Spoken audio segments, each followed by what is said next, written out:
Hello and welcome to Stock Watch. मैं हूं शुजा कुरैशी और मैं हूं शहबाज अशरफ। आज हम पायनियर सीमेंट के रिजल्ट्स का रिव्यू करेंगे। इसके अलावा गंधारा इंडस्ट्रीज़ की बोर्ड मीटिंग मंडे को है, उसका हम प्रीव्यू करेंगे रिजल्ट का। और फौजी सीमेंट की इस हफ्ते कॉर्पोरेट ब्रीफिंग हुई तो उस पर हमको शहबाज अपडेट करेंगे कि उसमें क्या खास बात की गई। पहले अगर मार्केट का जायजा लिया जाए तो इस हफ्ते मार्केट का आगाज़ तेज़ी से हुआ। इनिशियली हमने देखा कि ऑटो सेक्टर और ऑयल एंड गैस सेक्टर में हमको तेज़ी नजर आई, जबकि बैंकिंग सेक्टर में हमने प्रॉफिट टेकिंग देखी। और of course oil and gas sector में तेज़ी स्टे थी because power sector secretary date के हवाले से खबरें आना शुरू हो गई कि इसकी साइनिंग होने वाली है। And then towards the end of the week हमने देखा कि सीमेंट और बैंक्स जब प्रॉफिट टेकिंग कंप्लीट हुई तो वहाँ से दोबारा से वो रिबाउंड हुए और उनमें हमने तेज़ी देखी। So at the end who took the week, bulls और बेयर्स? Let's find out.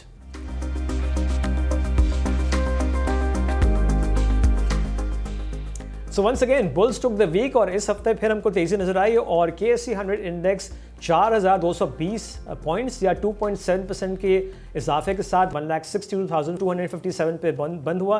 ये रिकॉर्ड हाई क्लोजिंग है।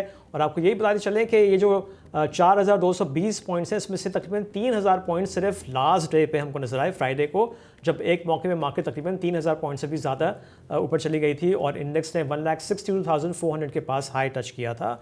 इस हफ्ते के गेनर्स और लूजर्स पे भी नजर डालते हैं। इस हफ्ते सबसे ज़्यादा इजाफा के इलेक्ट्रिक की स्टॉक प्राइस में हुआ जो 23.8% रहा। बेस्ट पे सीमेंट की स्टॉक प्राइस में 17.6% का इजाफा हुआ। हपको 12.7%, डीजी खान सीमेंट 11% का इजाफा और मारी एनर्जीज़ की स्टॉक प्राइस में इस हफ्ते 9.9% का इजाफा हुआ। अगर इसी तरह हम लूजर्स की बात करें तो इस हफ्ते सबसे ज़्यादा कमी हमको तारिक ग्लास के स्टॉक में नज़र आई जो 7.4% नीचे रहा। एंग्रो पॉलीमर की स्टॉक प्राइस में 7.3% कमी हुई। Punjab oil mills was down 6%, पाक जेन पावर वॉज डाउन 6% और बन्नू वुलन की स्टॉक प्राइस में 5.9% की कमी हुई। तो इस हफ्ते मार्केट में इतनी तेज़ी क्यों थी, क्या बिग स्टोरीज थी? Let's find out.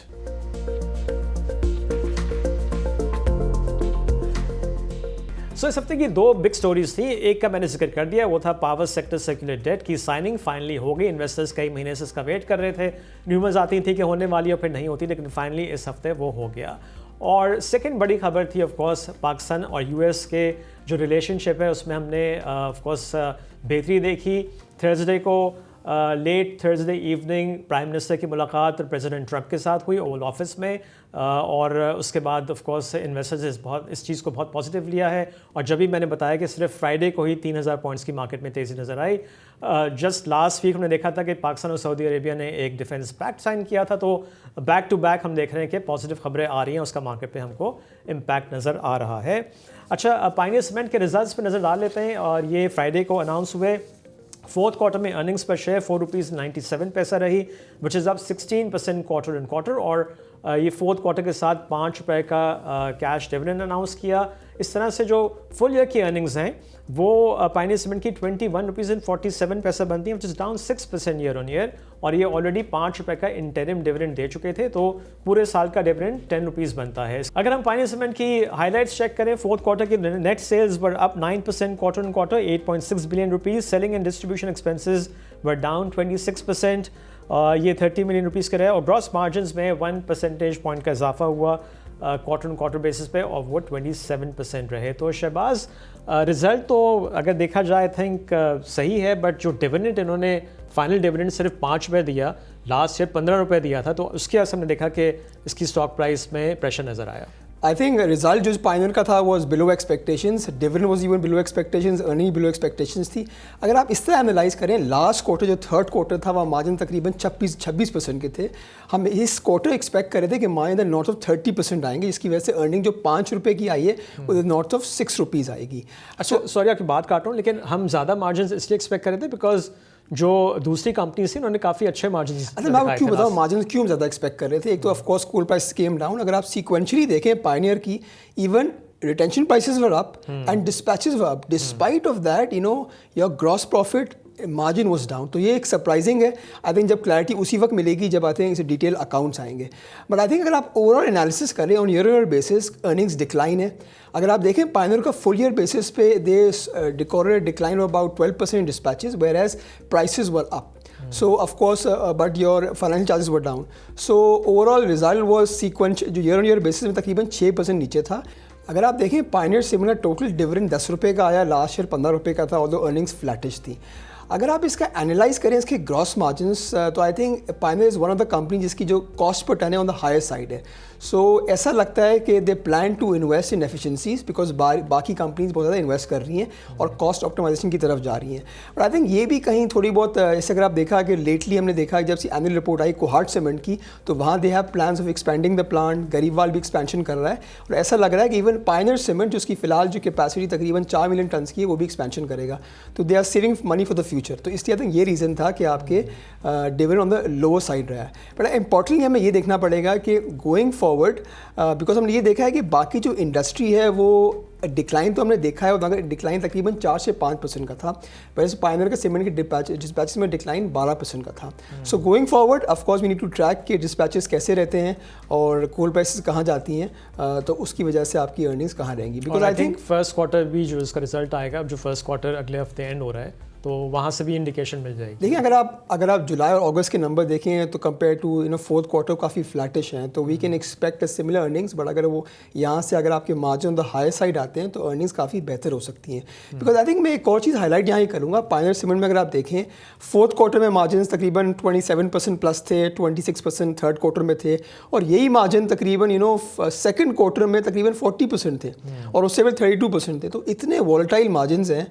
So I think we need to see कि जब डिटेल अकाउंट्स आएंगे, जब मैनेजमेंट से बात होगी तो फिर क्लैरिटी आएगी कि मार्जिन गोइंग फॉरवर्ड सस्टेनेबल क्या है.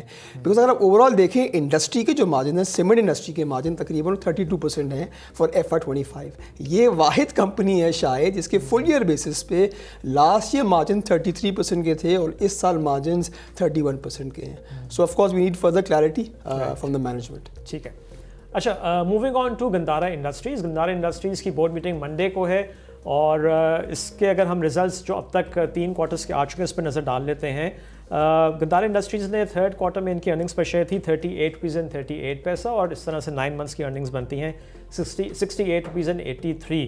अब शहबाज क्या एक्सपेक्ट कर रहे हैं? बिकॉज हमने ये देखा है कि इस हफ्ते आगाज़ तो बड़ी तेज़ी से हुआ. फर्स्ट डे में ही हमने देखा कि गंदारा इंडस्ट्रीज़, गंदारा ऑटोमोबाइल्स की स्टॉक प्राइस ऊपर गई, लेकिन वीक ऑन वीक बेसिस पे गंदारा इंडस्ट्रीज़ एक्चुअली 1.5% नीचे बंद हुआ है. तो उस पहले दिन के बाद से मुस्तकिल सेलिंग आई है. देखिए अगर आप नंबर्स देखें गंदारा इंडस्ट्रीज़ के for fourth quarter FY25 they are up 18% quarter and quarter basis पे. तो इस तरह देखें जो रेवेन्यू तकरीबन 10 अरब का थर्ड क्वार्टर में रिकॉर्ड हुआ था वो इस क्वार्टर जो लेटेस्ट क्वार्टर जून एंडिंग क्वार्टर होगा तकरीबन 13-13.5 अरब को होना चाहिए. पर आई थिंक इसमें इंपॉर्टेंट बात यह है कि लास्ट क्वार्टर जो कंपनी के मार्जिन थे, ग्रॉस मार्जिन, वो तकरीबन 26% के थे. इनके मार्जिन थोड़े से वॉलेटाइल रहते हैं बिकॉज हम क्या प्रोडक्ट मिक्स रहता है.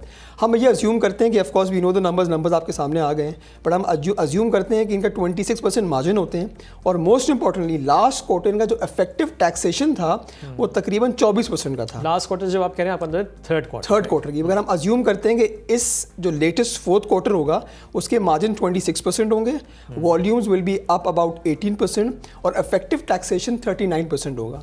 तो इसकी अर्निंग तकरीबन 40 रुपये आ सकती है which is a more of a flattish number, right. मगर आप अभी इन्वेस्टर ये सोच रहे होंगे यार ये नंबर फ्लैटिश क्यों, हमने बता दिया है.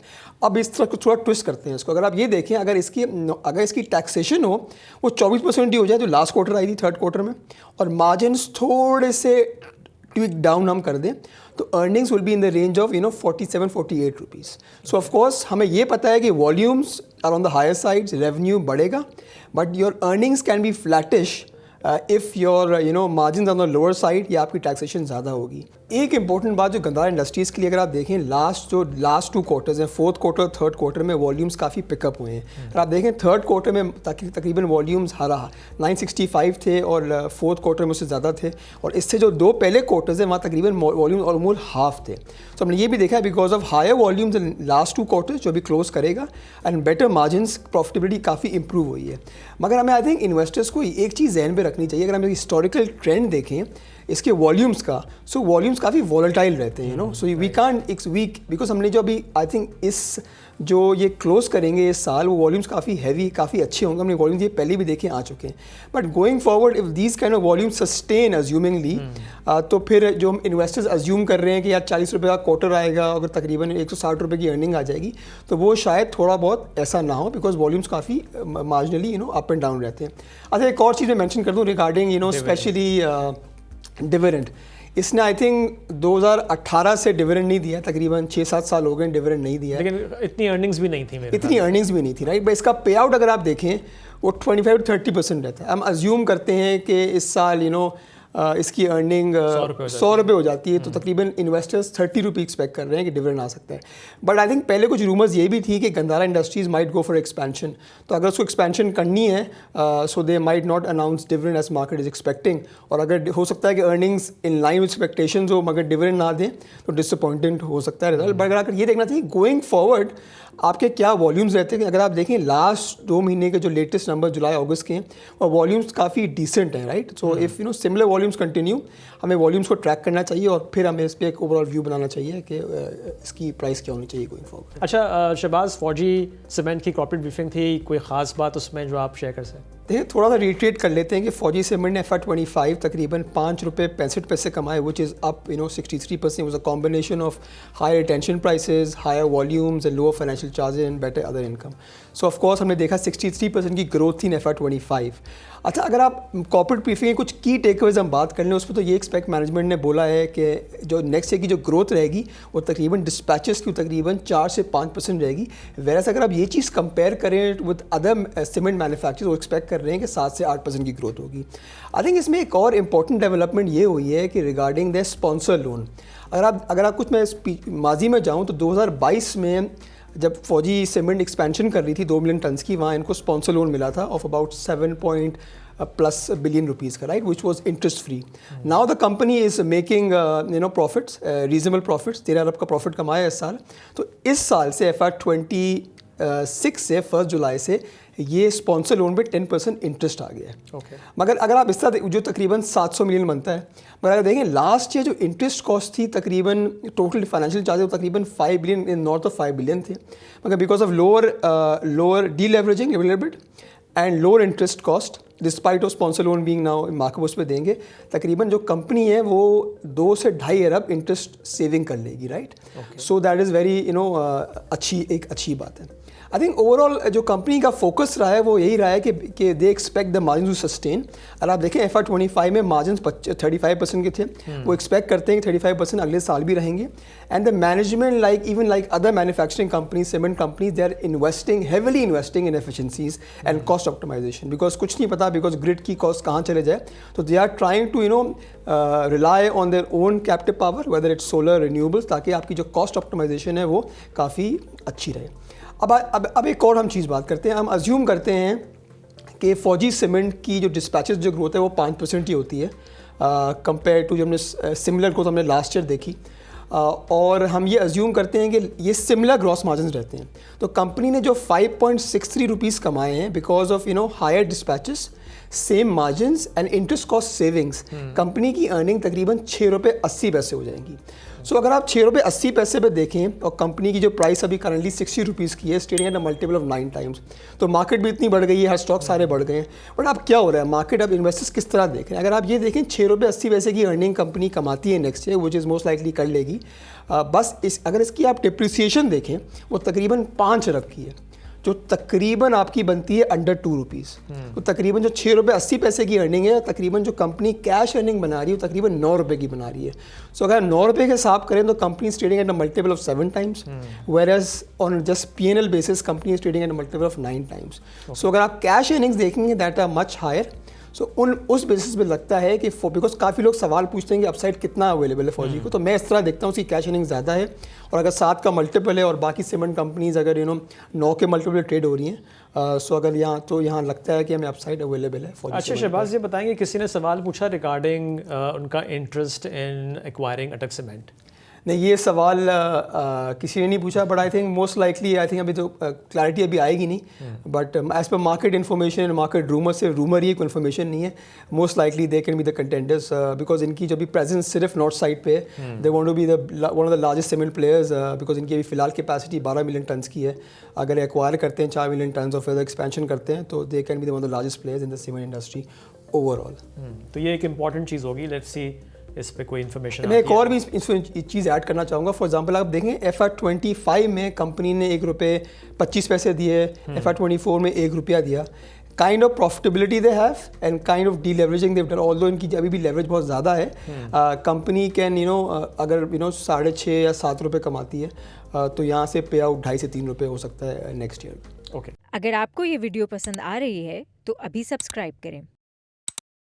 और अब हम चलते हैं अपने गेस्ट की तरफ. आज हमको ज्वाइन कर रहे हैं एक दफ़ा फिर अरसलान सूमनो, जो इंडिपेंडेंट इन्वेस्टमेंट एनालिस्ट हैं. अरसलान साहब, वेलकम टू द शो. अस्सलाम वालेकुम, thank you for having me today. Okay, अब मार्केट में हम देख रहे हैं कि मुसलसल तेज़ी हो रही है. ऑफ कोर्स ट्रिगर्स भी आ रहे हैं, बड़ी पॉजिटिव डेवलपमेंट्स हो रही हैं. Just last week Pak Saudi एक डिफेंस पैक्ट साइन हुआ और इस हफ्ते हमने देखा कि finally power sector circular debt की साइनिंग सेरेमनी भी हो गई. और ऑफ कोर्स पाक यूएस जो टाइज़ हैं वहाँ भी हम देख रहे हैं कि इम्प्रूवमेंट हमको नज़र आ रही है. सो थोड़ा सा इस पर आप एनालिसिस करें अरसलान के, क्या ये सारी डेवलपमेंट्स पाकिस्तान की जो स्टॉक मार्केट है उसको री रेट कर रही है, और अगर री रेटिंग होगी तो हम क्या मल्टीपल देख सकते हैं? जी शुजा, जैसे लास्ट टाइम हमने बात की थी कुछ हफ्ते पहले, इंडेक्स 150,000 पे थी, तो हम कह रहे थे कि इंडेक्स एक मैच्योर वैल्यूएशन की तरफ, जिसको हम प्राइस टू अर्निंग रेशो कहते हैं, उस पर आ गई है. ताकि 8, कुछ कहते हैं 8.25, 8, पौने 8, राइट, जो हमारी लॉन्ग टर्म एवरेज है. अच्छा, प्रॉब्लम कहेंगे, it's a good problem to have कि अभी सीरीज़ ऑफ पॉजिटिव न्यूज़ आ रही है फंडामेंटली, जैसे आप बात कर रहे थे, और ये बिल्कुल सॉलिड मटेरियल ख़बरें हैं जिनके बेसिस पे मार्केट में री रेटिंग होती रहती है और एक पॉजिटिव सेंटिमेंट जो है आपका कैरी फॉरवर्ड करता है. पहले जैसे आपने कहा कि आपके सर्कुलर डेट की जो देखिए एंटिसिपेशन तो थी, स्टॉक्स तो आपके वो आपको पता है रोज़ ट्रेड कर रहे होते हैं, तो एक दिन में वो 50-100% ऊपर नहीं जाते.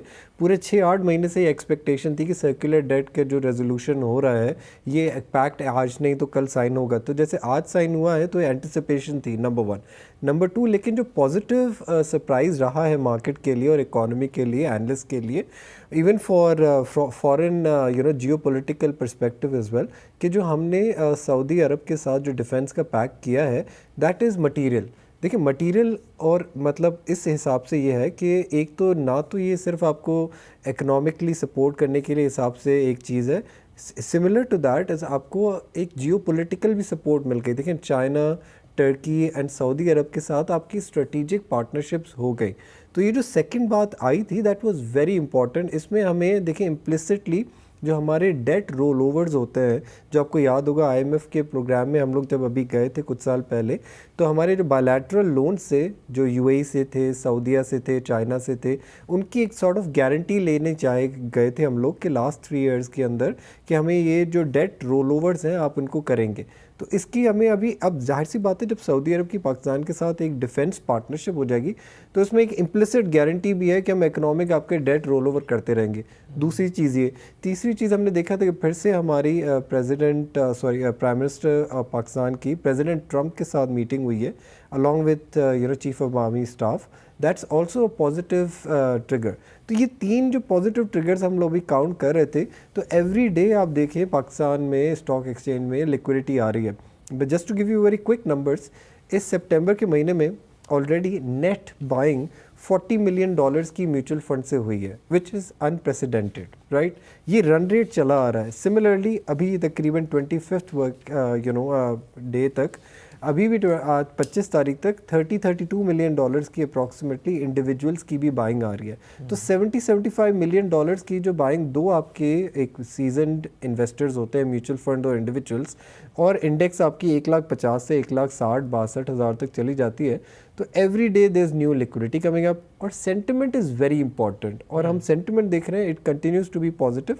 और मुझे पर्सनली लगता है, और माई अंडरस्टैंडिंग इज़ कि अभी आपको पता है कि आईएमएफ की टीम पाकिस्तान में आई हुई है, और प्राइम मिनिस्टर शहबाज शरीफ साहब ने आईएमएफ के हेड्स के साथ मीटिंग में यूएस में भी थोड़ा इनसे रिक्वेस्ट की है कि हमारा जो रिव्यू हो उसको थोड़ा कंसिडर करें इन view of the floods which have happened, जो हमारे टारगेट्स को थोड़ा मुश्किल करता है.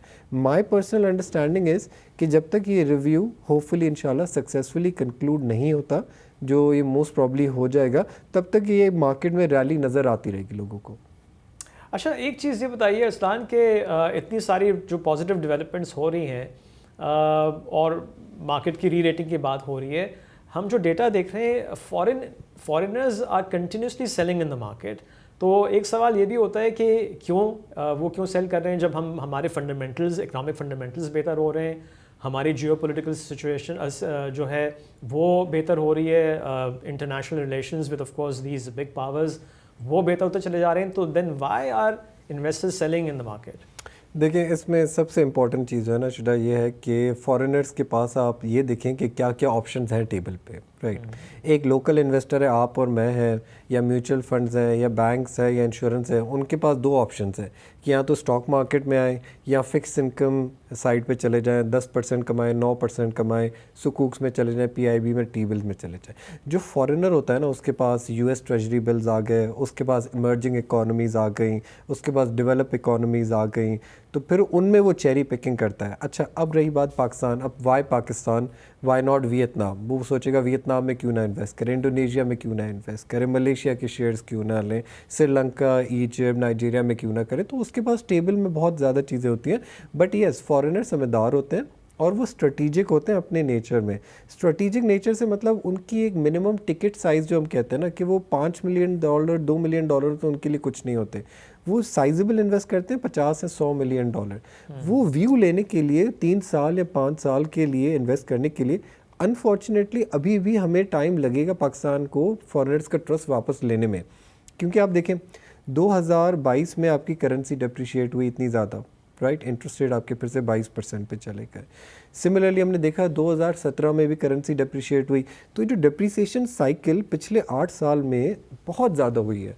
मतलब आपकी करेंसी 105 वर्सेस डॉलर से 280 पे अल्हम्दुलिल्लाह अभी तकरीबन 2.25 साल 2.5 साल हो गए स्टेबल है। लेकिन इस स्टेबिलिटी जो है ना, अभी हार्ड अर्न स्टेबिलिटी को अगले तकरीबन मेरे ख्याल से 1.5-2 साल और कंटिन्यू होना है, जिसमें हमें ये प्रूव करना है कि स्ट्रक्चरल रिफॉर्म्स हम करने के लिए तैयार हैं। इस वक्त तो मार्केट का सेंटिमेंट है, इंटरेस्ट रेट्स कम हो रहे हैं, लिक्विडिटी आ रही है, मैक्रो इकॉनमी आपकी स्टेबलाइज हो रही है। बाय स्टेबलाइज मतलब आज भी हम लोग 3 से 4% जीडीपी ग्रोथ में फंसे रहेंगे। जब हम फॉरेनर को ये कॉन्फिडेंस दिलाएंगे कि हमने प्राइवेटाइजेशन शुरू कर दी है, starting with PIA, then going with DISCOs, ठीक है। नंबर 2, हम ये दिखाएंगे फॉरेनर को कि हमने अपने पावर सेक्टर को स्ट्रक्चरली चेंज कर दिया, डीरेगुलेट कर दिया है, बायलैटरल CBTCM शुरू कर दिया है, जिसमें जो है ना आपस में लोग अपने बायलैटरल इलेक्ट्रिसिटी प्राइसेस सेट कर सकते हैं, ट्रेडिंग कर सकते हैं। सिमिलरली थर्ड चीज़ जब हम ये दिखाएंगे कि टैक्स टू जीडीपी रेशियो जो हम लोग काफ़ी सालों से 10-11% के बीच में देख रहे हैं, उसको अगर हम 13 या 14% पे सस्टेनेबली लेके गए और एक टैक्स अपने नेट वाइडन कर दिया, तब जाके फॉरेनर को ट्रस्ट आएगा कि हाँ मैं इन्वेस्ट करता हूँ। उस वक्त फॉरेनर ये नहीं देखेगा कि मार्केट 1.5 लाख है या 2 लाख है। फॉरेनर देखेगा कि अगले 5 साल के लिए पाकिस्तान के स्ट्रक्चरल इशूज़ जो है ना रिजॉल्व हो गए। फॉरेनर वो तब बैठ लेगा। अच्छा, माई पर्सनल अंडरस्टैंडिंग इज़ कि अभी आपने देखा कि यूएस की फेडरल रिजर्व बैंक ने अपना रेट कट किया है, और अभी अब एक्सपेक्टेशन ये है कि यहाँ से सीरीज़ ऑफ रेट कट शुरू होंगे। 85% प्रोबेबिलिटी है कि अगली मॉनेटरी पॉलिसी में भी यूएस फेडरल रिजर्व अपना रेट कट करेगी अनदर 25 बिप्स या 0.25% से। जब ग्लोबल आप नोट करेंगे, जब global economies interest rate cuts पे चली जाती हैं तो फॉरेनर की रिस्क एपेटाइट बढ़ जाती है। इस वक्त तो फॉरेनर कहता है कि मैं 4% डॉलराइज अमेरिकन ट्रेजरीज में इन्वेस्ट करके कमाता हूँ या आपके उनकी इक्विटी मार्केट्स में कमाता हूँ। तो कहता है जब यहाँ से रिटर्न कम होता है ना, फिर वो सीख करता है ज़्यादा रिस्क। तब वो पाकिस्तान जैसी इकोनॉमीज़ में आता है कि अच्छा देख सकते हैं कि आगे क्या हो सकता है, पाकिस्तान में ग्रोथ स्टोरी सस्टेन होगी कि नहीं होगी।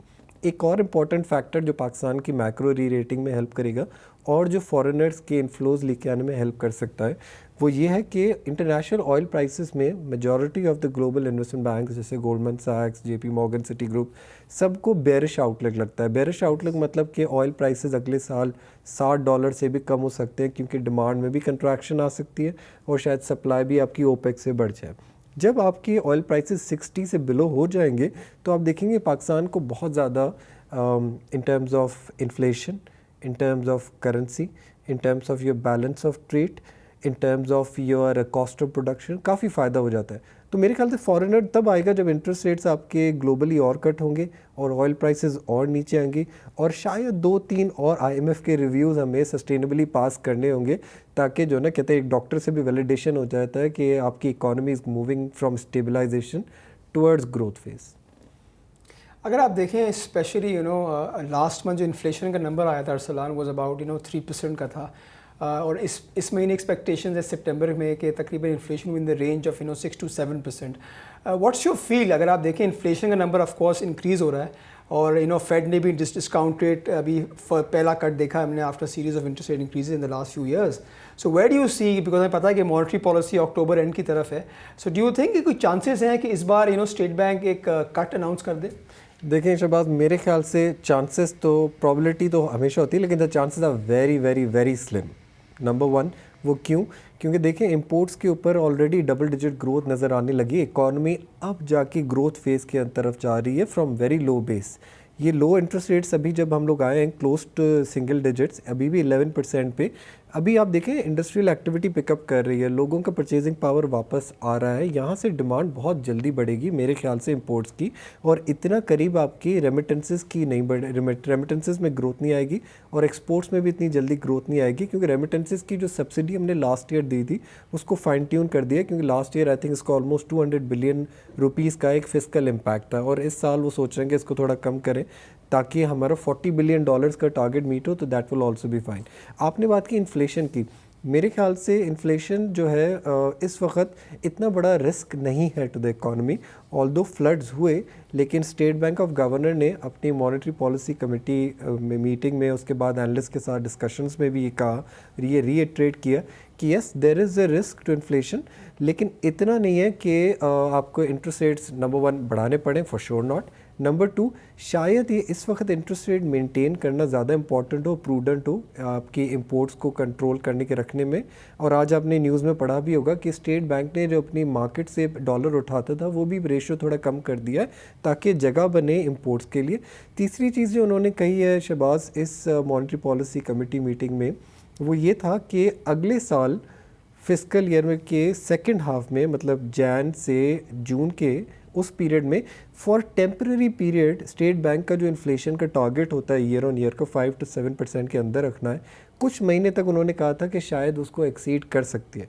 तो मेरा ख्याल है कि जब तक स्टेट बैंक ये देखेगा कि इन्फ्लेशन आपकी 8-9% तक जा रही है और प्रॉबेबली फेब, मार्च या अप्रैल में जाएगी, तब तक वो इंटरेस्ट रेट्स कट नहीं करेंगे. This is my assumption. मुझे लगता है इंटरेस्ट रेट्स यहाँ से कट नहीं होंगे for next couple of monetary policies, and I think this is a prudent approach, और इकोनॉमी को थोड़ा ब्रीदर और देना चाहिए. तो when we are in a position to have the reserves that we want, when we are in a position to control our fiscal deficit, when we are in a position to see exports growing at double digits and remittances supporting it, तब जाके interest rates कम करने चाहिए very carefully. अच्छा अरसलान, ये बताइए कि ये जो हमने अभी पावर सेक्टर सेक्युलर डेट के हवाले से बात की, ये तो एक कोर्स साइन हो गया. अभी डिसबर्समेंट में थोड़ा समय हमको न्यूज़ मिल रही है कि शायद थोड़ा टाइम लग सकता है, 1-2 हफ्ते लग सकते हैं. बट एक और चीज़ कंसर्निंग ये है कि नया सर्कुलर डेट जो है वो अभी उसकी एक्यूमुलेशन ख़त्म नहीं हुई है, थोड़ी कम ज़रूर हो गई है लेकिन ख़त्म नहीं हुई, तो जो होल है वो स्टिल देयर. तो इस पे आप क्या कहेंगे? देखिए Shuja, I think number one, ये भी जो सोल्यूशन इस वक्त आया है इसमें आपको पता है स्ट्रक्चर ऐसा है कि आवाम को ये तकरीबन 3-3.25 रुपये देने पड़ेंगे अगले 6 साल के लिए सर्कुलर डेट की जो पावर सेक्टर की इनएफिशिएंसीज़ होती हैं उसको उतारने के लिए. अभी तक हमारी इनएफिशिएंसीज़ 100% रिजॉल्व नहीं हुई, ना आपकी हो सकती है in short to medium term, जब तक आपको मेरे पर्सनल ख्याल से जो क्रॉस सब्सिडाइजेशन है इंडस्ट्रीज़ की वैसे रेजिडेंशियल आपको ये ख़त्म नहीं करेंगे. जब तक आप इस एक पाथ के अंदर जाएंगे, जब तक आपके पास एक रिन्यूएबल की सोर्सेज आ जाएं विच आर मच चीपर, आपके जो डोमेस्टिक कोल से प्रोडक्शन ज़्यादा हो विच इज़ मच चीपर, और आपके हाइडल जो प्रोडक्शन है वो आएंगी. 3 चीज़ें तो ये बड़ी इंपॉर्टेंट है जो हमें लेके आनी पड़ेंगी अपने ओवरऑल कॉस्ट ऑफ फ्यूल को कम करने के लिए. कैपेसिटी की जो कैपेसिटी फैक्टर है उसको इम्प्रूव करने के लिए मेरे पर्सनली ख्याल से, एंड आई थिंक गवर्नमेंट का प्लान भी है कि जैसे विंटर पैकेजेस आते हैं कि इंक्रीमेंटल इलेक्ट्रिसिटी आपको सस्ती मिलती है इंडस्ट्री को, हमें इकोनॉमी की जो डिमांड है उसकी बेस बढ़ानी पड़ेगी ताकि नंबर ऑफ़ यूनिट्स कंजम्पशन आपकी बढ़े, ताकि आपकी कॉस्ट कम आए. आज भी न्यूज़ में ये आया था कि only I think 10% electricity cost में कमी आएगी, वो भी 2031 तक. तो आई थिंक ये बहुत फार फेच बातें हैं. Pakistan remains very uncompetitive in terms of energy prices, it's a challenge. इसको गवर्नमेंट को रिजॉल्व करना पड़ेगा, and the easiest way is to number one आप इकोनॉमी को ग्रो करें, आपकी इलेक्ट्रिसिटी कंजम्पशन की ग्रोथ बढ़े और डी रेगुलेशन की तरफ हम लोग जाएं ताकि लोगों को जिनको एनर्जी चाहिए, आपको पता है कि गैस की अवेलेबिलिटी हमारे पास अबंडेंट है, बट जो डिमांड है वो भी नहीं मीट कर पा रहे। हम लोग काफ़ी अरसे से देख रहे हैं कि एलएनजी टर्मिनल्स लगेंगे, आपकी डिमांड कम ज़्यादा होगी क्योंकि आपकी डोमेस्टिक प्रोडक्शन कम होती जा रही है, लेकिन वो भी इस वक्त रेजोल्यूशन की तरफ नहीं जा रहा। आई पर्सनली फील कि ये सर्कुलर डेट हमने मीडियम टर्म तो रिजॉल्व कर दिया, लेकिन इसको परमानेंटली रिजॉल्व करने के लिए subsidies should be totally removed and economy should grow into the path जहाँ पे आपकी डिमांड फॉर इलेक्ट्रिसिटी बढ़े, तब आप जाके उसको पूरा हैंडल कर पाएंगे। ओके, लास्ट क्वेश्चन अरसलान साहब, ये बताइए कि अब मार्केट जिस स्टेज पे है, वी हैव सीन कि तकरीबन जो सारे मेजर सेक्टर्स हैं उसमें स्टॉक्स काफ़ी बढ़ चुके हैं। अब लोग यही पूछ रहे होते हैं कि अब क्या लें, ये बढ़ गया है इतना, अब क्या लें। That's a $1 million question right now. तो आप बताइए कि अगर किसी को इस मौके पे कोई स्टॉक अगर लेना चाहिए तो उसको क्या देखे, किन सेक्टर्स को देखे? जी शुजा, आई थिंक सबसे पहले तो लोगों को अपनी रिसर्च करनी चाहिए, किसी के कहने पे नहीं सुनना चाहिए। रिसर्च करना बड़ा ज़रूरी है क्योंकि आपकी मेहनत की कमाई है, नंबर 1।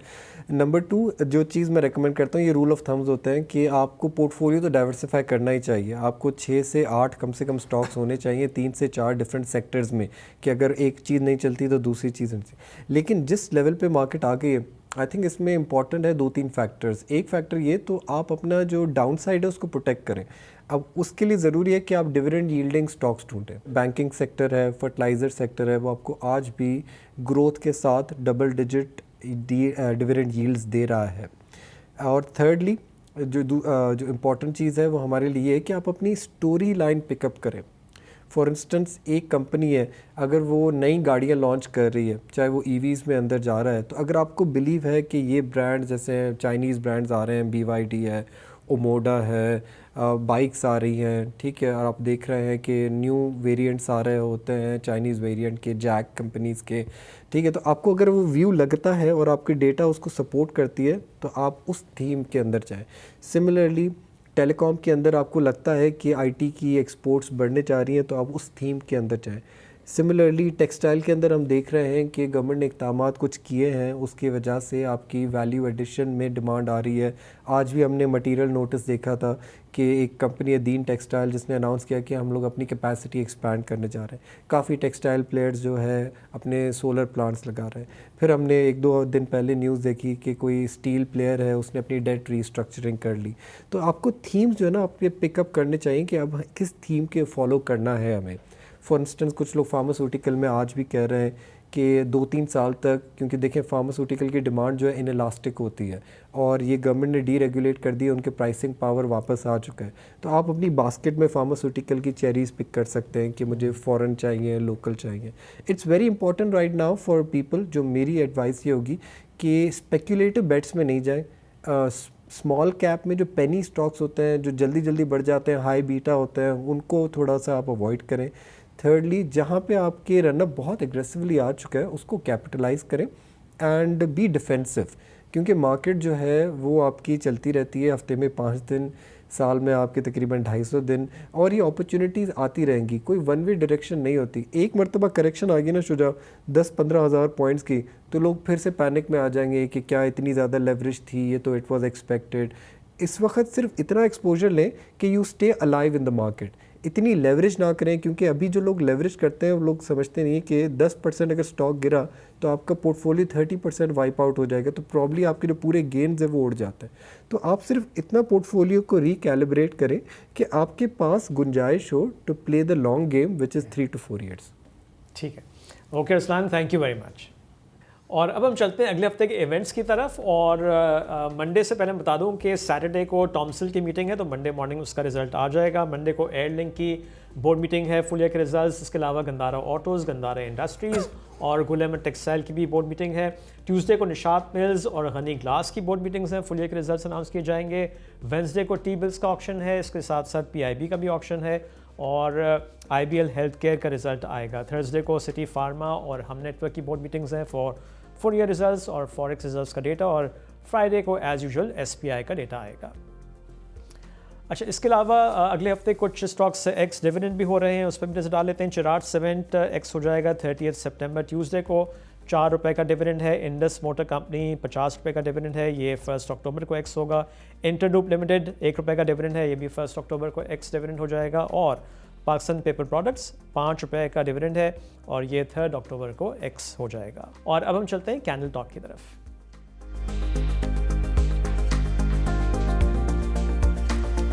ओके, लास्ट वीक हमने कैंडल टॉक में शर्जील अहमद को इंट्रोड्यूस कराया था, टेक्निकल एनालिस्ट हैं चेस के, और लोगों ने काफ़ी पसंद किया, तो आज हमने दोबारा उनको दावत दी है। Sharjeel, thank you very much and welcome to the show. Thank you so much Shuja for having me. अच्छा शर्जील, सबसे पहले तो हम इंडेक्स को देख लेते हैं। आपने लास्ट टाइम बताया था कि जो ये राइजिंग चैनल है उसका टॉप 163 के करीब है। अब हमने देखा कि मार्केट 162 के पास तो आई गई है, सुपर क्लोजिंग हुई है।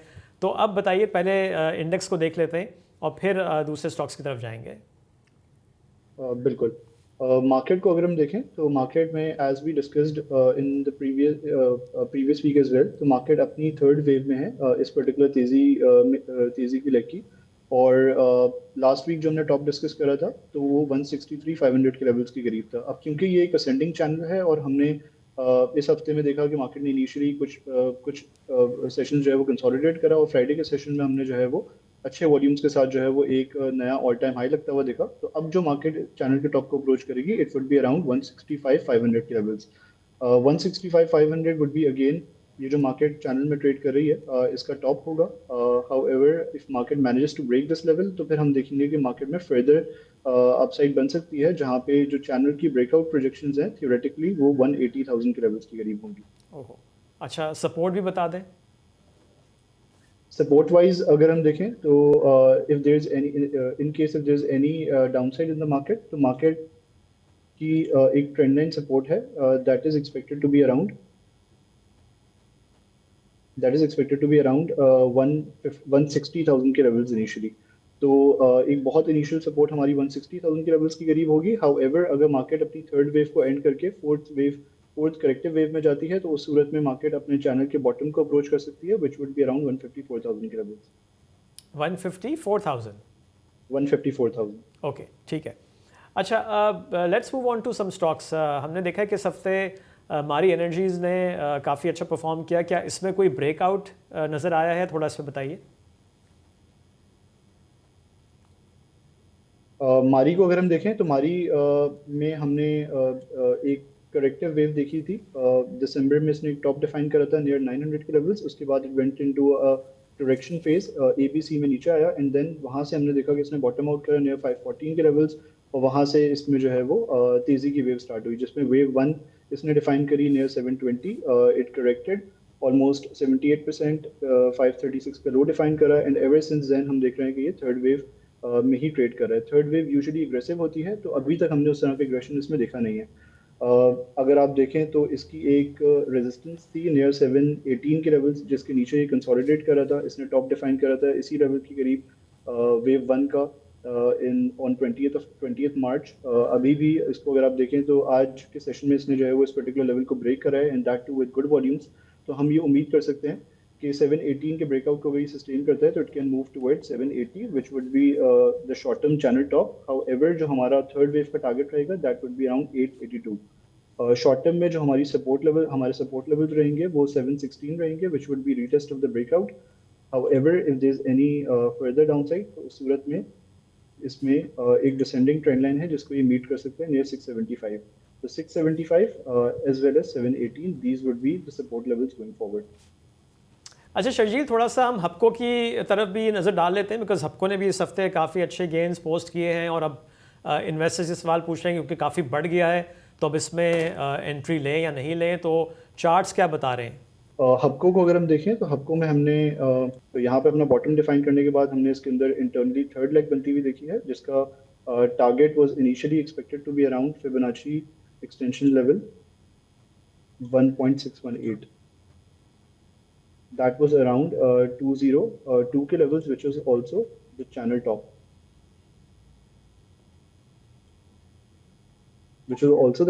as well as 1.618 Fibonacci extension level. ये by the way wave 3 के minimum targets होते हैं, वहाँ पे हमने इनिशियली इस पर स्ट्रगल करता हुआ देखा। अगर आप इस वीकली कैंडल में देखें, हाउएवर अगले वीक जब इसने इसको ब्रेक करा तो इस वीक हमने जो है वो काफ़ी बेहतर एक्टिविटी विटनेस करी है, जहाँ पे इसने 232.82 के लेवल्स की करीब क्लोज करा है।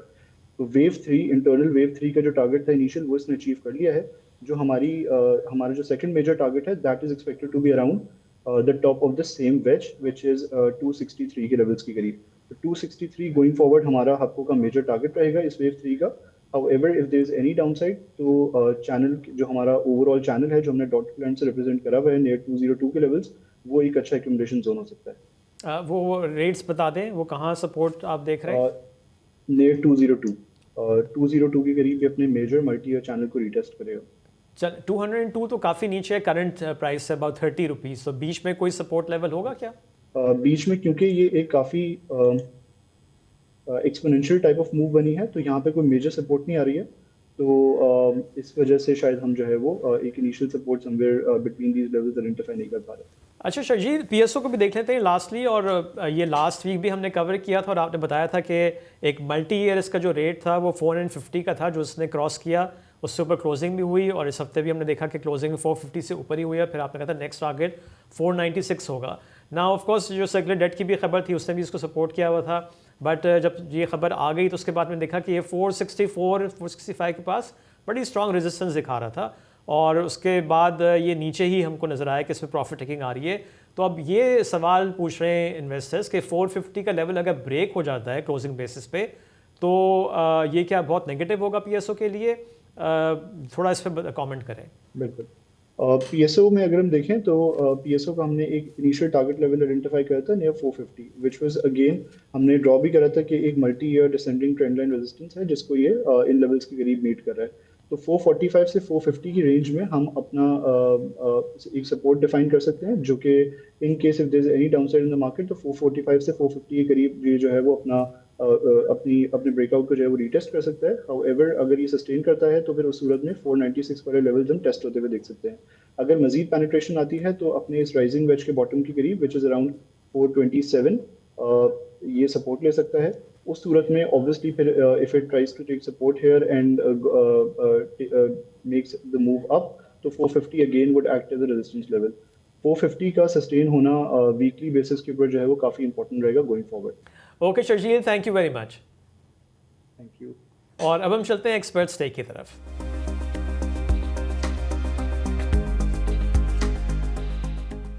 ओके शहबाज, क्या है आपकी मार्केट पे टेक? देखिए, हम ये हफ्ता हम एक्सपेक्ट कर रहे थे कि रोल ओवर वीक होगा, थोड़ी मार्केट कंसोलिडेट करेगी, बट आई थिंक वही है, नए ट्रिगर्स मार्केट में आते रहते हैं और मार्केट एक नया हाई बनाया।